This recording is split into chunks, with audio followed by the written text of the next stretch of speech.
तो kingdom protista के अंदर कैसे जीव आते हैं? सिंगल सेल्ड यूकैरियोटिक ऑर्गेनिज्म आते हैं, मतलब एक कोशिकीय, और उनके अंदर यूकैरियोटिक सेल पाई जाती हैं, उनके अंदर ट्रू न्यूक्लियस वाली सेल पाई जाती हैं।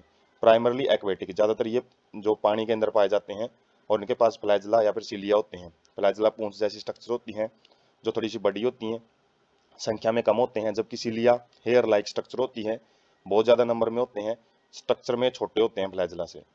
Forms a link with the other dealing with plants and animals and the fungi. तो ये लिंक बनाने का काम करते हैं, मतलब जो करेक्टरिस्टिक्स हैं इनके अंदर कॉमन पाए जाते हैं किन किन के बीच में, जो कि प्लांट, एनिमल और फंजाई को जोड़ने का काम करते हैं, मतलब इनके पास इन तीनों के करेक्टरिस्टिक्स पाए जाते हैं। रिप्रोडक्शन ये एसेक्सुअली भी कर सकते हैं, जो एसेक्सुअल मोड ऑफ रिप्रोडक्शन है, जैसे फ्रेगमेंटेशन, फिजन, बडिंग, तो अलग अलग टाइप का जो एसेक्सुअल रिप्रोडक्शन शो करते हैं। और जबकि सेक्सुअल रिप्रोडक्शन में क्या करते हैं? सेल फ्यूजन, मतलब दो सेल फ्यूज करेंगी और जाइगोट बनता है। मेजर ग्रुप्स क्या क्या आ जाते हैं इसके अंदर जो हमने डिस्कस करने हैं? क्राइजोफाइट्स आ जाते हैं, जिसके बारे में हम स्लाइड टू स्लाइड पढ़ते जाएंगे। उसके बाद डिनोफ्लैजलेट्स, यूग्लिनोइड्स, स्लाइमाउड्स और प्रोटोजोन्स। तो ये मेन 5 ग्रुप ऑफ एनिमल्स हैं, ऑर्गेनिजम्स हैं, वो किंगडम प्रोटिस्टा में डिस्कस किए जाएंगे। तो सबसे पहले हम क्राइजोफाइट्स देखेंगे क्या होते हैं। तो इसके अंदर जो ऑर्गेनिजम्स हैं वो कैसे आते हैं? डायटम्स आते हैं। ये ऑर्गेनिजम्स के नाम, और जो गोल्डन एल्गी है, जो सुनहरी एल्गी होती है जिसको डेस्मिड्स बोलते हैं, तो इन ऑर्गेनिजम्स को क्राइजोफाइट्स में रखा गया है। और ये कहाँ पे पाए जाते हैं? फ्रेश वाटर में पाए जाते हैं, और साथ में मैराइन वाटर में भी पाए जाते हैं। Float passively in water currents, ये पानी के अंदर बिना कुछ एनर्जी का यूज किए तैरते रहते हैं, मतलब जिस डायरेक्शन में पानी मूव करता है उसी डायरेक्शन में ये तैरते रहते हैं, इसलिए इनको प्लैंकटॉन्स बोला जाता है, तैरने वाले जीव। Diatoms chief producers in the oceans, जैसे फूड चेन होती है, फूड चेन, फूड वेब, जो हमने 10th क्लास में भी डिस्कस की हैं। तो ये क्या करते हैं? प्रोड्यूसर का काम करते हैं, मतलब जो एनर्जी है, जितनी भी खाने के रूप में जो एनर्जी बनती है समुद्रों में, वो डायटम्स बनाते हैं। Have cell walls in the form of two thin overlapping cells embedded with silica. तो इनके अंदर जो सेल वॉल पाई जाती है वो 2 टुकड़ों में पाई जाती है, और थिन का मतलब पतली, ओवरलैपिंग का मतलब एक दूसरे को कवर करने वाली सेल्स पाई जाती हैं, और जो कि सिलिका में दसी होती हैं। यूज्ड इन पॉलिशिंग, तो इनका इकोनॉमिक इंपॉर्टेंस क्या है कि इनको पॉलिशिंग वगैरह जब की जाती है, चीज़ों को चमकाने के लिए, ग्राइंडिंग के लिए, ग्राइंडिंग से ही पॉलिशिंग की जाती है। और फिल्ट्रेशन ऑफ ऑयल्स, जो तेल होते हैं जैसे पेट्रोलियम, पेट्रोलियम को साफ करके जो भी अलग अलग पेट्रोल, डीजल, केरोसिन ऑयल जो बनाए जाते हैं, उनके फिल्ट्रेशन में मदद इनको यूज किया जाता है। सिरप्स क्या होते हैं? जो पेय पदार्थ होते हैं, गाढ़े पेय पदार्थ, उनको, उनके फिल्ट्रेशन में भी इनको यूज करते हैं। एक होता है डाई एटमियस अर्थ। तो क्या होता है? ये नाम से पता लग रहा है कि जब डायटम्स, जो अंदर से जो ऑर्गेनिज्म है डायटम्स के, जो सेल वाल का अंदर का ऑर्गेनिज्म खत्म हो जाता है, तो जो सेल वाल है वो इकट्ठी होती रहती हैं, क्योंकि वो सेल वाल इनडिस्ट्रिक्टेबल हैं, वो खत्म नहीं होती आसानी से, सिलिकेट, सिलिका की बनी होती हैं, और जिसकी वजह से वो इकट्ठी होती रहेंगी। और बहुत सारे, जो ओवर बिलियंस ऑफ ईयर का मतलब अरबों सालों बाद, जब ये डायटम्स इकट्ठे होते रहते हैं तो एक स्ट्रक्चर बनाते हैं जो कि डायटमिस अर्थ कहलाती है। तो जो डायटम है उसकी सबसे पहले स्ट्रक्चर देखते हैं कि जो उसकी स्ट्रक्चर है वो सोप बॉक्स जैसी होती है, मतलब जैसे जो साबुनदानी होती है, साबुन को रख के जैसे नीचे से भी उसको कवर किया जाता है, ऊपर से भी, और वो एक दूसरे में ओवरलैप कर लेते हैं। तो डायटम्स की भी शेप ऐसी होती है, और पोर स्ट्रक्चर होती है, और सिलिका की बनी होती है ये। और डायटम इस अर्थ है, इसके अंदर छोटी छोटी स्ट्रक्चर पाई जाती हैं। जब हम माइक्रोस्कोपिक व्यू देखते हैं तब का ये व्यू है, वरना जब बहुत सारे डायटम्स एक जगह पे इकट्ठे होते रहते हैं, अंदर वाला मटेरियल किल हो जाता है इनमें, जब डेथ हो जाती है उसकी, और बाहर का जो सिलिका मटेरियल है वो इकट्ठा होता रहता है, उससे जो भी कंपोजिशन बनती है, बहुत सारी जो बड़ी स्ट्रक्चर बनती है, उसको डायटमियस अर्थ बोलते हैं। उसके बाद है डिनोफ्लैजलेट्स। ये सेकंड ग्रुप है ऑर्गेनिजम्स का, जो कि प्रोटिस्टा में डिस्कस किया जाता है। तो इसके अंदर मैराइन एंड फोटोसिंथेटिक, मतलब खारे पानी में रहने वाले और साथ में फोटोसिंथेसिस करने वाले जीव आते हैं। अपीयर्स येलो, तो ये yellow, green, blue, brown, reddish, अलग अलग टाइप के ये रंग दिखाई देते हैं इनके, मतलब अलग अलग रंगों में अवेलेबल होते हैं। और किस वजह से? क्योंकि इनकी सेल में अलग अलग पिगमेंट्स, अलग अलग वर्ण प्रेजेंट होते हैं। Cell wall has stiff cellulose plates on their outer surface, जो सेल वॉल है उनके सरफेस के ऊपर एक बिल्कुल मजबूत सेलुलोज की प्लेट रखती हैं आउटर सरफेस पे। टू फ्लैजला होते हैं इनके पास, one lies longitudinally and transversely in a furrow, मतलब एक जो है वो लॉन्गिट्यूडिनल लेंथ वाइज पाया जाता है और दूसरा ट्रांसवर्स सेक्शन में पाया जाता है। जब हम पिक है उसको में देखेंगे तब आइडिया लगेगा इसका। उसके बाद इनकी खास बात क्या है, रेड टाइड्स बनाते हैं, लाल रंग का जो ज्वार भाटा है वो बनाते हैं, फॉर्म्ड बाय रेड डिनोफ्लैजिलेट्स। तो किसके द्वारा बनाया जाता है, गोनिएलेक्स नाम के कुछ रेड डिनोफ्लैजिलेट्स होते हैं, तो उनके द्वारा बनाया जाता है। विच अंडरगो सच रैबिट मल्टीप्लिकेशन, जो कि मतलब बहुत ज़्यादा संख्या में अपनी जो मल्टीप्लिकेशन है वो करते हैं, संख्या बढ़ाते हैं, और टॉक्सिक सब्सटेंस भी रिलीज करते हैं, जहरीले पदार्थ रिलीज करेंगे जो कि कुछ मैराइन एनिमल्स हैं जैसे कि फिशीज वगैरह उनको भी किल कर सकता है। तो जो पिक है वो देख सकते हैं हम डिनोफ्लैजिलेट्स की, और इसमें एक फ्लैजला तो इसके लेंथ वाइज होता है टिप पे, और एक फ्लैजला इसके जो फर्रो होती है, दो जो अलग अलग स्ट्रक्चर है उनके बीच में जो एक डिप्रेशन सा होता है, तो गहराई सी होती है, उससे एक फ्लैजला निकलता है ट्रांसवर्स केस में। तो लेंथ वाइज जो फ्लैजला वो नीचे की तरफ देख रहे हैं, और जो ट्रांसवर्स साइड का फ्लैजला है वो दोनों मतलब बिल्कुल बीचों बीच निकलता है। और उसके बाद जो रेड टाइड्स हैं वो देख सकते हैं समुद्र में बिल्कुल लाल रंग के जो लहरें हैं वो बनती हैं, और ये लाल रंग की लहरें किसकी वजह से बनती है, गोनी एलेक्स की वजह से। तो ये होते हैं डिनोफ्लैजिलेट्स। उसके बाद है यूग्लिनोइड। तो इसमें यूग्लिना टाइप के जीव आते हैं, और ये कहाँ पे पाए जाते हैं, फ्रेश वाटर ऑर्गेनिज्म में, ताजे पानी में पाए जाते हैं, और स्टैंगेंट वाटर मतलब खड़े पानी में भी पाए जाएंगे, जैसे लेक पौंड का वाटर हो गया जैसे। Have a protein rich layer called pellicle which make their body flexible. तो इनकी जो बॉडी फ्लेक्सिबल होती है, वैसे सेल वाल की वजह से बॉडी फ्लेक्सिबल तो नहीं पाई जाती, लेकिन इनकी सेल में जो सेल वाल है उसमें एक पेलिकल नाम का प्रोटीन पाया जाता है, जिसकी वजह से ये अपनी बॉडी के शेप को चेंज कर सकते हैं। हैव टू फ्लैजला, इनके पास भी दो फ्लैजला होते हैं, एक शॉर्ट होता है, छोटा होता है साइज में, और एक बड़ा फ्लैजला होता है। Photosynthetic in presence of sunlight, sunlight की प्रेजेंस में फोटोसिंथेसिस करते हैं। Become heterotrophs in absence of sunlight, तो दोनों कंडीशन पाई जाती हैं, यदि सनलाइट नहीं है तो ये क्या करते हैं, छोटे जीवों का शिकार करके खाते हैं। प्रीडिएटिंग का मतलब होता है उनको मार के खाते हैं, इसका मतलब heterotrophic mode of nutrition show करते हैं। एग्जाम्पल है इसका यूग्लिना।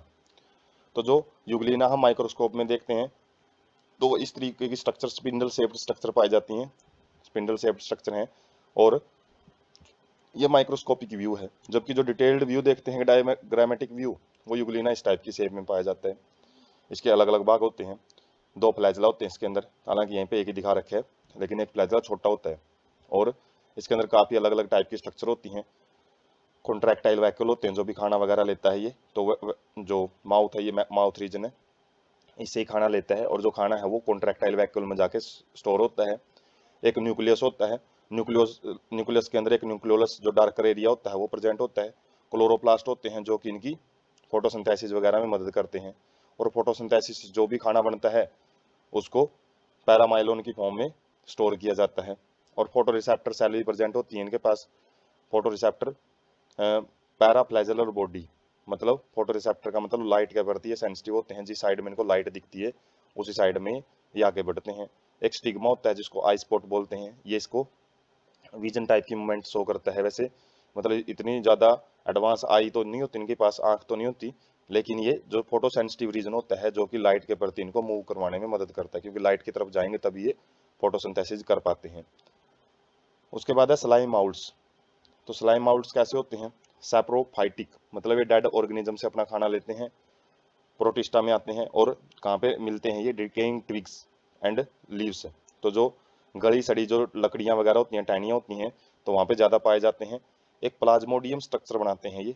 क्या होता है प्लाज्मोडियम, मलेरिया का पैरासाइट नहीं है, वो हम आगे देखेंगे। ये एक एग्रीगेशन, एक झुंड होता है स्लाइम माउल्ट्स का। कब, जब सुटेबल कंडीशन इनको मिल जाती है तो बहुत ज़्यादा फैल जाते हैं अपने एरिया के अंदर, और ये कई कई सेवरल फीट तक अपनी जो ब्रेथ है, चौड़ाई है, उसमें फैल जाते हैं। Forms fruiting bodies bearing spores during the unfavourable condition.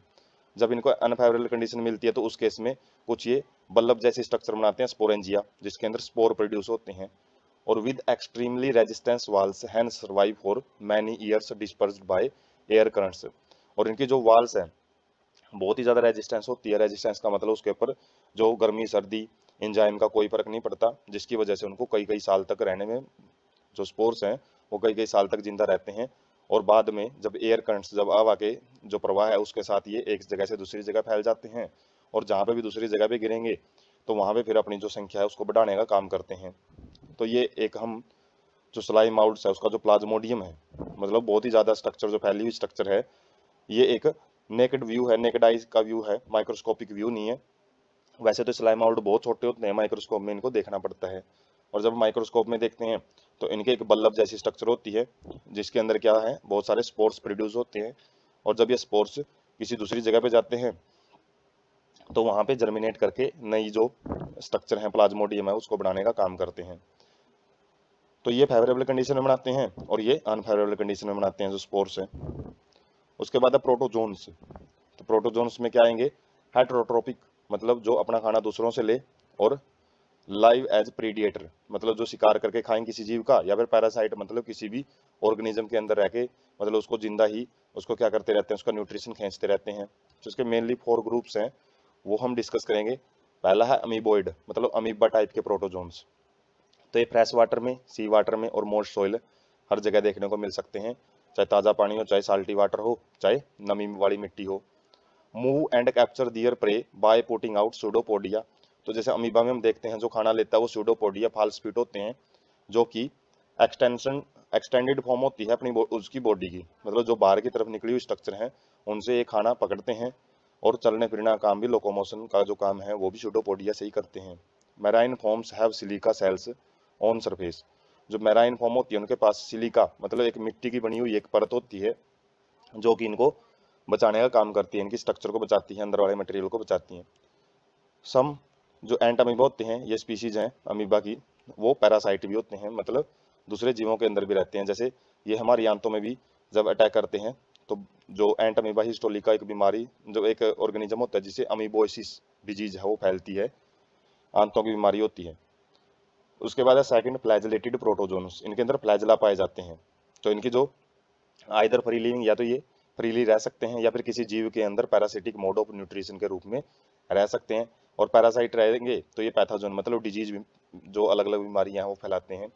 जैसे जो एग्जांपल है ट्राइपेनोसोमा, तो ये ब्रेन के अंदर जब चला जाता है, एक बैक्टीरिया है, मतलब एक प्रोटोजोन्स है, जो कि स्लीपिंग सिकनेस, मतलब नींद नहीं आने की, जो नींद आने की बीमारी, मतलब स्लीपिंग सिकनेस का मतलब लगातार पर्सन को नींद आती रहती है।